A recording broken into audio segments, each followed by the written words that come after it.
Finally guys आज के मैंने नाइट रो के ऊपर ब्लड लाइन रियूनाइट हो चुकी है और जेका फातू ने चैलेंज कर दिया रोमन रेंस को। क्या होता है इनके बीच में चले जानते हैं। सबसे पहले हमें मंडे नाइट रो के ऊपर रोमन रेंस की एंट्री देखने को मिलती है बैक स्टेज से ही, और बैक स्टेज से उनके साथ उसोस भी आते हैं। फिर जैसे रोमन रेंस रिंग के अंदर आते हैं अपना डायलॉग बोलते हैं एक्नॉलेज मी। फिर वो कहते हैं मैंने सोचा था कि आज मैं बस अपने टाइटल के और बिजनेस के बारे में बात करूंगा, लेकिन अभी मैं मेरे फैमिली बिजनेस के बारे में बात करूंगा। और वो उसोस से कहते हैं मैं याद करता हूँ, मैं वो याद करता हूँ जब तुम्हारा भरोसा मेरे साथ था, मैं वो याद करता हूँ जब तुम लोग मेरे साथ रहते थे, मेरे ऊपर भरोसा करते थे, मेरे को इज्जत देते थे, मैं ये सब कुछ याद करता हूँ। फिर रोमन रेंस अपने पांचों उंगलियां खोल के दिखाते ये हमें, और हम सब बिखरे हुए, और सेथ रोलिंस और सीएम पंक जैसे लोग हमें बस बिगाड़ने के लिए बोल सकते हैं। वो बस एक 90s का बुड्ढा जो कि मेन इवेंट जो उसको कभी कुछ बोलेगा कभी मुझे कुछ बोलेगा। और रोमन रेंस कहते हैं कि बुड्ढे लोग हमारे सामने मुंह चलाने लगे हम, क्योंकि हम सब बिखरे हुए, हम सबको वापिस से एक होना पड़ेगा। मैं ये नहीं कहता हूँ तुम हमेशा मेरे पीछे घूमो, मैं बस क्या चाहता हूँ कि हम खून है, तुम मेरा साथ तो ऐसे कुछ रोमन रेंस कहते हैं। और जिमी उसो इसके ऊपर कहते हैं हम कभी अलग नहीं है, हम वी द वंस। और जैसे ही अपना साइन करने लगता है कॉनिक ब्लड लाइन का, वहाँ पे आ जाते जेका फातू।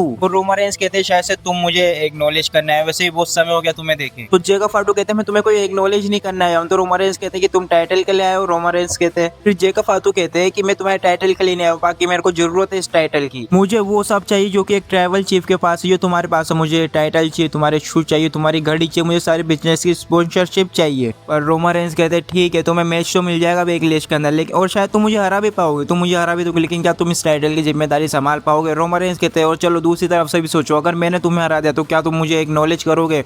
तुम्हें मैं एक हफ्ता देता हूँ, फिर उसके बाद तुम जवाब देना, मैं तुम्हें मैच के लिए मना नहीं कर रहा हूँ। और ये कह के रोमन रेंस चले जाते हैं अपनी ब्लड लाइन के साथ में। और फाइनली ब्लड लाइन वापस से रियूनाइट हो चुकी है और जेका फातू भी लगता है ब्लड लाइन के अंदर जुड़ने वाले। लेकिन आपको कैसा लगता है कमेंट करके बताना, और चैनल को सब्सक्राइब करें या नहीं।